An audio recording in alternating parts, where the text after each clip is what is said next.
Hi everyone, welcome to Shyam institute. So మీ అందరికీ తెలిసిందేనండి, ఆస్కార్ అవార్డ్స్ అండి. సో 2023కి సంబంధించి 95వ ఆస్కార్ అవార్డ్స్ అనేవి అనౌన్స్మెంట్ చేయడం జరిగిందండి.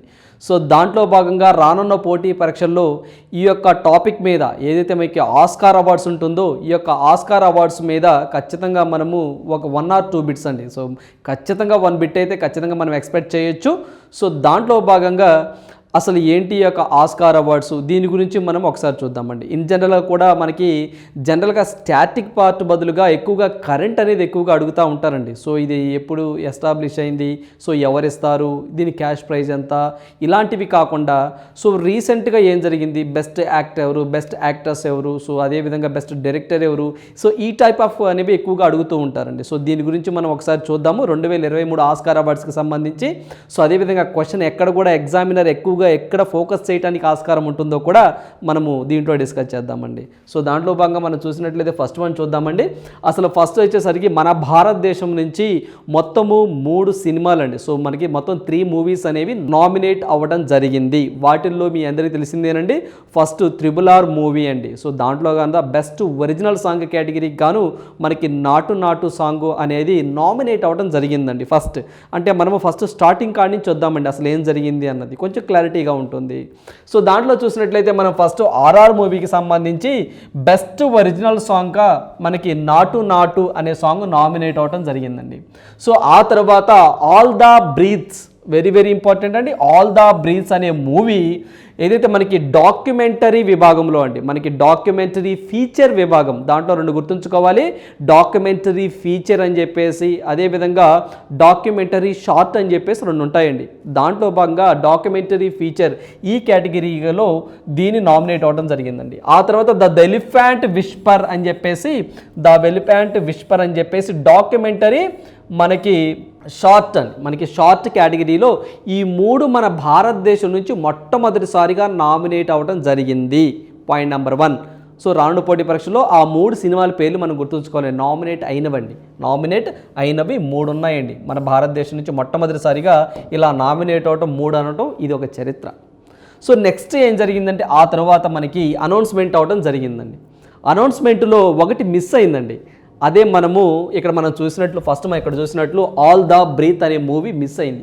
సో మనకి నాటుకు సంబంధించి RR మూవీ ఒకటి, అదేవిధంగా మనకి ద ఎలిఫెంట్ విస్పర్ ఒకటి. సో ఇక్కడ మీరు 2 పిక్స్ చూస్తున్నట్లు ఈ 2 అండి. సో ఇది వచ్చేసరికి RR మూవీ, ఇది వచ్చేసరికి ద ఎలిఫెంట్ విస్పర్స్. ఈ 2 మూవీసే ఎన్నికవడం జరిగింది. ఇది అనేది ఎన్నికవలేదు. దీని మీద మనం బాగా ఫోకస్ చేయాలి. ఎగ్జామినర్ బిట్టి ఎలా అడుగుతాడో కూడా మనం డిస్కస్ చేద్దాం. సో నెక్స్ట్ వన్ చూసినట్లయితే ఏదైతే మనకి పురస్కారం రాలేదో ఆ అవార్డు, సో ఆ పురస్కారం రాలేదో ఆ మూవీకి సంబంధించి కూడా మనం కొంత అవేర్నెస్ కలిగి ఉండాలండి.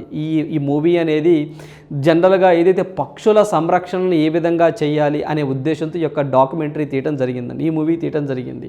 ఇది మనం చూస్తే ఈ డాక్యుమెంటరీలో ఏదైతే మనకి అండి ఢిల్లీకి చెందినటువంటి ఏదైతే మనకి షహాజ్ కానివ్వండి, మహమ్మద్ సౌద్ కానీ పక్షుల సంరక్షణ కోసం ఎలా వీళ్ళు పాటుపడ్డారు అనే అంశాన్ని కథాంశంగా తీసుకొని దీన్ని తీయటం జరిగిందండి. సో దీని యొక్క డైరెక్టర్ వచ్చేసరికి మనము సౌనక్ సైన్ అని చెప్పేసి దీనికి దర్శకత్వం వహించాడండి. బట్ కానీ ఇది చివరిలో నామినేట్ అయింది తప్ప ఓవరాల్గా రాలేదండి. సో అది ఎన్నికలేకపోయింది. కాకపోతే 75వ కేన్స్ ఫిలిం ఫెస్టివల్స్లో గోల్డెన్ ఐ పురస్కారాన్ని సాధించింది. సో ఎగ్జామినర్ అనేది ఇక్కడ బాగా ఫోకస్ చేస్తాడు, గుర్తుంచుకోవాలండి.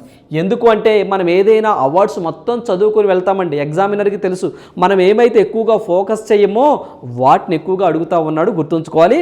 ఏదైతే మనకి ఈ యొక్క ఆస్కార్ అవార్డ్స్లో నామినేట్ అయ్యి ఫైనల్ విన్నులో లేకుండా ఉన్నటువంటి మూవీ మనకి ఏదైతే ఇది ఆల్ ద బ్రీత్స్ ఉంటుందో అది 75వ కేన్స్ ఫిలిం ఫెస్టివల్లో గోల్డెన్ ఐ పురస్కారాన్ని సాధించింది అనే పాయింట్ మనం గుర్తుంచుకోవాలి ఇక్కడ. అదేవిధంగా ఈ విభాగంలో అండి మామూలుగా అయితే ఏదైతే మనకి ఈ యొక్క ఆల్ ద బ్రీత్స్ ఈ మూవీ అనేది మనకి డాక్యుమెంటరీ ఫీచర్ ఫిలింలో వస్తుందేమో అనుకున్నాము, రాలేదు. దాని ప్లేస్లో ఏ మూవీ వచ్చింది అంటే నవల్ని అనే ఒక మూవీ వచ్చిందండి. సో మనకి నవల్ని అనే ఒక మూవీ ఈ యొక్క ప్లేస్లో రావాల్సింది ఇది వచ్చిందండి. ఈ పాయింట్ ఒకటి గుర్తుంచుకోవాలి. సో నెక్స్ట్ వన్ చూసినట్లయితే మనము ఏదైతేనండి, సో ఇదేనండి మనము షునక్ సేన్ అండ్ అమన్ మాన్ అని చెప్పేసి వీళ్ళు దీనికి best documentary feature all the Brees వస్తుంది అనుకుంటే రాలేదు. దీంట్లోకి ఏ మూవీ వచ్చిందని, సో ద నోవెల్ని ఒక డాక్యుమెంటరీ రావడం జరిగిందండి. ఇది ఒకటి గుర్తుంచుకోవాలి. సో అదేవిధంగా మనం చూస్తే మీ అందరికీ తెలిసిందేనండి, సో మనకి బెస్ట్ ఒరిజినల్ సాంగ్ కేటగిరీలో మనకి నాటు నాటు సాంగ్ వచ్చిందండి. సో ఎవరెవరికని ఎంఎం కీరవాణి గారికి అండ్ చంద్రబోస్ గారికి అండి. సో ఆ పాట రచించిన వ్యక్తి, సో పాడిన వ్యక్తికి రావడం జరిగిందండి. అదేవిధంగా ఇక్కడ మనం చూస్తే మంచి పాయింట్, ఈ యొక్క నాటు నాటు సాంగ్ ఏదైతే మీకు బ్యాక్గ్రౌండ్లో ఒక ప్యాలెస్ కనపడుతుందో ఆ ప్యాలెస్లో షూట్ చేయడం జరిగిందండి. ఆ ప్యాలెస్ ఎవరితో కాదండి, ఉక్రెయిన్ ప్రెసిడెంట్ జెలెన్స్కీ యొక్క అధికారిక నివాసం పేరేనండి. సో ఆ యొక్క అధికారిక నివాసం పేరేంటి కూడా మన ఎగ్జామ్ పాయింట్ ఆఫ్ వ్యూలో గుర్తుంచుకోవాలి. అదేనండి మనకి మెరిన్స్కీ ప్యాలెస్ అని చెప్పేసి అంటారండి. మెరిన్స్కీ ప్యాలెస్ బాగా గుర్తుంచుకోవాలి. మెరిన్స్కీ ప్యాలెస్ అని చెప్పేసి అంటాము. సో ఇక్కడే షూటింగ్ జరిగిందండి ఈ యొక్క నాటు నాటు సాంగ్. ఇదొక పాయింట్ ఒకటి గుర్తుంచుకోవాలి. వచ్చింది మాత్రము ఎంఎం కీరవాణి గారికి అండ్ చంద్రబోస్ గారికి రావడం జరిగిందండి. సో ఇలా రెండో వ్యక్తి అండి, ఇతను చంద్రబోస్ గారు ఇలా రైటర్ కేటగిరీలో తీసుకోవటం ఇతను రెండో వ్యక్తి మన భారతదేశం నుంచి. అంతమందికి గుల్జార్ అనే ఒక వ్యక్తి ఉన్నారండి, స్లమ్ డాగ్ మిలీనియర్కి సంబంధించి ఆ జయహో అనే ఒక సాంగ్ ఒకటి ఉంటుందండి, దాన్ని రచించారండి ఆయన. అతను ఫస్ట్ వ్యక్తి గుల్జార్. సో ఇతను సెకండ్ వ్యక్తి అని చెప్పేసి మనం గుర్తుంచుకోవాలి భారతదేశం నుంచి. సో నెక్స్ట్ చూసినట్లయితే మనము ఇది వచ్చేసరికి దీన్ని సెలెక్ట్ చేయడం జరిగిందండి. సో ఏదైతే మనకి ద ఎలిఫెంట్ విస్పర్స్ అని చెప్పేసి ఉందండి, దానికి సంబంధించి కార్తీక్ గోన్సాల్వల్ అండ్ గునీత్ మోంగా అని చెప్పేసి, ఇదిగోండి ఈమె డైరెక్టర్ అండి. ఇక్కడ మనం చూస్తున్నట్లు ఈమెనండి కార్తీక్, ఈమె వచ్చేసరికి గునీత్ మోంగా, ఈమె నిర్మాత అండి. ఈమె నిర్మాత, ప్రొడ్యూసర్. ఈమెకి ఈ అవార్డు రావడం రెండోసారి అండి, బాగా గుర్తుంచుకోవాలి. ఈమెకి ఏదైతే గునీత్ మోంగా గారు ఉన్నారో ఈమెకి ఆస్కార్ అవార్డు రావడం రెండోసారి అంటున్నాను కాబట్టి, అంతకుముందు మనకి ఏదైతే 2018లో అండి, 18లో the period end of the sentence అనే ఒక డాక్యుమెంటరీకి కానండి, 2018లో పీరియడ్ ఎండ్ ఆఫ్ సెంటెన్స్ అనే ఒక డాక్యుమెంటరీలో కాను బెస్ట్ డాక్యుమెంటరీ షార్ట్ కేటగిరీలో ఈమెకి రావడం జరిగిందండి. అయితే ఆ యొక్క షార్ట్ని తీసింది ఎవరు అంటే మన భారతీయులు కాదండి, విదేశీయులు తీశారు ఆ షార్ట్ని. అందువల్ల ఈమె ప్యూర్గా అయితే మాత్రం మన భారతదేశం సంబంధించి డైరెక్టర్ ప్లస్ ప్రొడ్యూసర్ అయితే ఓవరాల్గా అయితే ఇది రెండోసారి, బాగా గుర్తుంచుకోవాలి. ఏమికి ఇది అవార్డు రెండోసారి అని చెప్పేసి గుర్తుంచుకోండి. ఫస్ట్ టైం మాత్రము the period end of sentence అనే ఒక డాక్యుమెంటరీకి రావడం జరిగింది 2018లో, గుర్తుంచుకోవాలి. సో ఈమె వచ్చేసరికి ఢిల్లీకి సంబంధించిన ఆమె అని చెప్పేసి మనం గుర్తుంచుకోవాలి. ఈమె వచ్చేసరికి ఊటీ అండి. సో ఊటీ ఫస్ట్ టైం ఈమెకి ఈ ఆస్కార్ రావడం జరిగిందండి. సో మనకి దగ్గరగా ఏదైతే ఉంటుందో ఈ మూవీ అండి, మనము ద ఎలిఫెంట్ విస్పర్స్ అని చెప్పేసి, సో ఇదొక రియల్ కథ అండి. మొన్న వాస్తవంగా చెప్పడమే ఈ యొక్క డాక్యుమెంటరీ మెయిన్ ఉద్దేశం అండి. సినిమాలు అలా కాదండి, సో ఉన్నవే కొంచెం కల్పించి చేస్తారు. డాక్యుమెంటరీ అనేది ఉన్నట్లుగా తీస్తూ ఉంటారండి. సో దాంట్లో భాగంగా ఏదైతే మనకి ఒక ఏనుగులకు సంబంధించిన కథాంశం అండి. సో మనకి ఏనుగులకు సంబంధించినటువంటి కథాంశము. సో ఇక్కడ మీరు చూస్తున్నట్లు ఇది మావటివారు అంటారండి, ఏనుగుల్ని ఇది చేసేవన్నీ మావటివారు అని చెప్పేసి అంటారు. సో తమిళనాడు రాష్ట్రానికి సంబంధించినటువంటి ఎవరైతే మనకి ఈ యొక్క బొమ్మన్ బెల్లి అని చెప్పేసి ఒక ఇద్దరు దంపతులు ఉంటారండి. వాళ్ళ పేర్లు కూడా వెరీ ఇంపార్టెంట్. రానున్న పోటీ పరీక్షల్లో ఖచ్చితంగా బెల్లి బొమ్మన్ అని చెప్పేసి ఒక ఇద్దరు దంపతులు ఉంటారండి. ఆ ఇద్దరు దంపతులు ఒక ఏనుగు పిల్లని సాకారండి. అంటే వాటికి స్నానం చేయించడం, ఫుడ్ పెట్టడం, సో ఇవన్నీ చేస్తూ ఉన్నారండి. సో దానిని గమనించిన ఈమె వాళ్ళ యొక్క నిజ జీవితాన్ని ఈ యొక్క డాక్యుమెంటరీ రూపంలో చిత్రీకరించడం జరిగిందండి. సో ఇక్కడ మీరు చూస్తున్నట్లు ఈ ఏనుగు పిల్ల ఏదైతే ఉందో వీటిని మనము గున్న ఏనుగు అని కూడా మనం తెలుగులో అంటామండి. దీని యొక్క మదరు విద్యుత్ షాకు తగిలి చనిపోవడం జరిగిందండి. సో అక్కడ పంట కాపలాకు సంబంధించి ఒక కంచె వేశారండి. ఆ కంచె దాటుతూ వీళ్ళ యొక్క మదర్ చనిపోయారండి, ఈ యొక్క ఏనుగు యొక్క మదర్. సో అది అనాథైపోయి బాధపడుతూ ఉన్నప్పుడు ఎవరైతే ఇక్కడ మీరు ఫోటోలో చూసినట్టు ఈ బొమ్మను ఉన్నారో ఈ బొమ్మను దాన్ని చేరదీసి స్నానం చేయించడం, ఫుడ్ పెట్టడం, దాని బాగోగులంతూ చూసుకుంటూ ఉన్నాడండి. సో దాన్ని బేస్ చేసుకొని ఈ స్టోరీ వెళ్ళారు.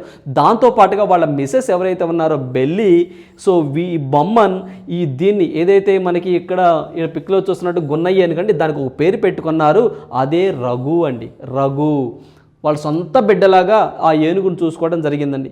ఈ రఘుతో పాటుగా అమ్ము అని చెప్పేసి ఇంకొక ఏనుగును కూడా వీళ్ళు యాడ్ చేసి పెంచుకుంటున్నారండి. అంటే రేపు రానున్న పోటీ పరీక్షలో ఖచ్చితంగా వాళ్ళ పేర్లు బొమ్మన్ బెల్లి గుర్తుంచుకోవాలి. వీళ్ళిద్దరూ పెంచుకున్నటువంటి ఏనుగులు వాటి పేరు రఘు అమ్ము అండి. సో ఎక్కువగా కథ రఘు మీనే జరిగిందండి, రఘు మీనే జరిగింది. సో బాగా గుర్తుంచుకోవాలి. వీళ్ళు ఏ కమ్యూనిటీకి సంబంధించినవంటే కట్టు నాయకర్ కమ్యూనిటీ.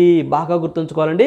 ఈ కట్టు నాయకర్ కమ్యూనిటీ అనేవాళ్ళు తమిళనాడులో ఉంటారని చెప్పేసి, వీళ్ళు ఎక్కువగా ఏనుగులని ఆడించడం, ఏనుగులను కంట్రోల్ చేయడం చేస్తూ ఉంటారని చెప్పేసి, వీళ్ళే ప్రపంచం దృష్టి అంతా వీళ్ళిద్దరి మీద ఇప్పుడు పడిందండి. ఎవరు ఈ బొమ్మన్ బెల్లి అని చెప్పేసి ప్రపంచమంతా చూస్తూ ఉన్నారు. చూసుకుని వీళ్ళు కట్టు నాయకర్ కమ్యూనిటీకి సంబంధించిన వ్యక్తి. వీళ్ళు పెంచుకున్న ఏనుగుల పేరు రఘు అమ్ము. రేపు రానున్న పోటీ పరీక్షలో ఈ రెండు అడగడానికి ఎగ్జామ్ ఎక్కువగా ఫోకస్ చేస్తూ ఉంటాడండి.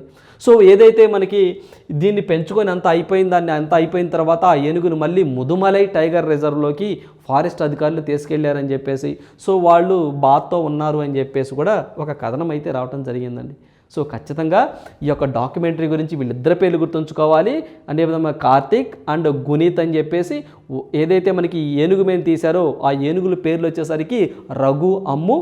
వాటిని సంరక్షణాలుగా ఉన్నటువంటిది మనకి బొమ్మన్ బెల్లి, తమిళనాడు రాష్ట్రానికి సంబంధించిన వ్యక్తులండి. సో ఇది స్టోరీ ఏమికి రెండోసారి రావటము గుర్తుంచుకోవాలి. సో నెక్స్ట్ వన్ మనం చూసినట్లయితే మన భారతదేశం నుంచి ఆస్కార్ అవార్డు తీసుకున్న వ్యక్తులు ఇంకెవరైనా ఉన్నారా? ఉంటే ఎవరున్నారో ఒకసారి తెలుసుకోవాలండి. అది మనం చూస్తే ఇక్కడ మనము బాను అతియా అని చెప్పేసి ఒక అమ్మ ఉందండి. బెస్ట్ కాస్ట్యూమ్ డిజైన్గా మనకి 1982లో తీసుకోవడం జరిగిందండి. సో సత్యజిత్ రే అని చెప్పేసి 92లో తీసుకోవడం జరిగిందండి. ఈ సత్యజిత్ రే వెస్ట్ బెంగాల్ రాష్ట్రానికి సంబంధించిన వ్యక్తి. సో ఇతను Oscar award and Bharat Ratna award తీసుకున్న మొట్టమొదటి ఇండియన్ ఇతనేనండి. బాగా గుర్తుంచుకోవాలి. సత్యజిత్ రే గారు చనిపోయారండి. సో అదేవిధంగా మనకి బెస్ట్ సౌండ్ మిక్సింగ్ కేటగిరీలో మనకి రోసెల్ పొకూర్తి అనే వ్యక్తి తీసుకోవడం జరిగిందండి. సో ఇక్కడ మనం చూస్తే మనము ఏఆర్ రెహమాన్ అండి, మనం ఇందాక చెప్పుకున్నట్లు బెస్ట్ ఒరిజినల్ సాంగ్లో జై హో ఆ కేటగిరీ సంబంధించి best original score slum dog millionaire అని చెప్పేసి ఉంటుందండి. సో దీనికి గుల్జార్ గారు ఆ జై హో పాటను రచించడం జరిగింది.